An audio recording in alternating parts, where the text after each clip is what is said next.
Hong Kong এর বিপক্ষে দুটো ম্যাচে জিতবে ইনশাআল্লাহ। ইনশাল্লাহ ইনশাল্লাহ। সে যখন ঢুকে বলল যে আমি প্র্যাকটিসে যাব, আমি রেস্ট নিয়ে করব, তো সেইটাতেই সেই জন্য যখন উপরে গেলাম আমি বললাম তুমি অর্ডার দাও।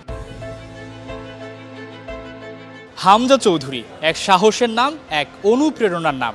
প্রায় 12 ঘন্টা জার্নি করে এসেও তার মুখে লেগে আছে সেই চিরচেনা হাসি। হামজাকে দেখে আপনার মনে হতে পারে সে বেশ ফুরফুরা, কিন্তু আসলে সে খুব টায়ার্ড।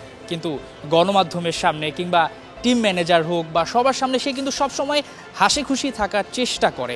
12 ঘন্টার একটা লম্বা জার্নি করে হামজা যখন টিম হোটেলে এসেছেন, তখন টিম ম্যানেজার আমির খানকে তিনি বলছেন যে আমি বেশ ক্লান্ত, আমি খাবো এবং তারপরে আমি আমার প্র্যাকটিসে যাব। সবচেয়ে বড় অনুপ্রেরণা হলো যে হামজা যেহেতু আসছে, সেটা একটা বাড়তি স্পিরিট যোগায় আমাদের টিমকে।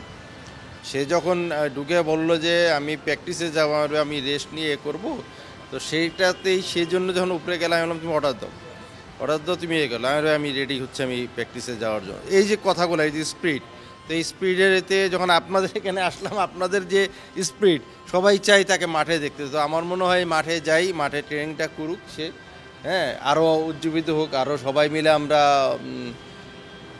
আল্লাহর কাছে সুস্থতা কামনা করি যে সবাই যেন সুস্থ শরীরে খেলে একটা আমাদের 3 পয়েন্ট নিয়ে আসতে পারি। দলের প্রতি কতটুকু ভালোবাসা থাকলে, দেশের প্রতি কতটুকু টান থাকলে একজন ফুটবলার, ইংলিশ প্রিমিয়ার লিগের তারকা ফুটবলার, তিনি এসে প্র্যাকটিসের জন্য প্রস্তুতি নিচ্ছেন, দেশের প্রতি তার কতটুকু ভালোবাসা। এবং হামজা চৌধুরী কিন্তু গণমাধ্যমে বলেছেন হংকং চায় না, যতই কঠিন প্রতিপক্ষ হোক না কেন তাদের বিপক্ষে কিন্তু দুটি ম্যাচই বাংলাদেশ জিতবে।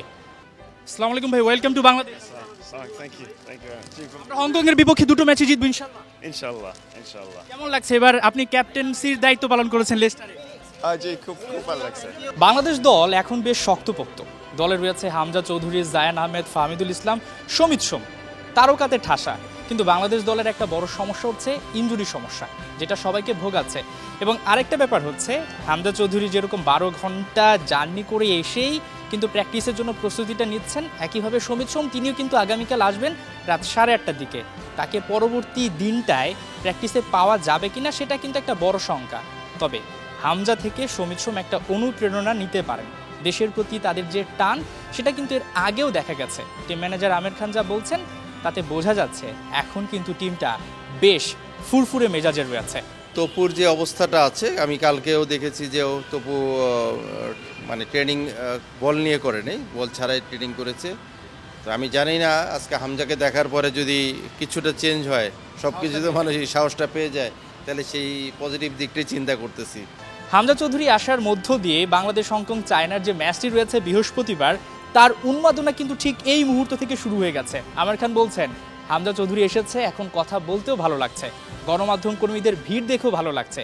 স্বস্তি তো অনেক স্বস্তি, মানে তাকে দেখলে একটা আলাদা, আপনাদের পাশে আপনাদের চেহারা দেখলেও আমার ভালো লাগে যে আপনারা যেমন দৌড়ে আসেন, যে এই একটা স্পিরিট, এই স্পিরিটটাকে আমরা আসলে কাজে লাগানো আমাদের দরকার। হ্যাঁ, কথা বলতেও ভালো লাগছে, সব কিছু আসলে আরও ভালো লাগছে। আশায় আছি সমিত হলে আমাদের আরও ভালো হবে। সবকিছু মিলিয়ে যদি বলা হয় ফুটবলের যে চিরচেনা রূপ সেটা যেন হামজা চৌধুরী আসার মাধ্যমে শুরু হলো। এখন দেখার পালা বাংলাদেশ এই উন্মাদনাটাকে কাজে লাগাতে পারে কিনা, শক্তিশালী প্রতিপক্ষ হংকং চায়নাকে রুখে দিতে পারে কিনা। হাসান সজীব, 71, ঢাকা।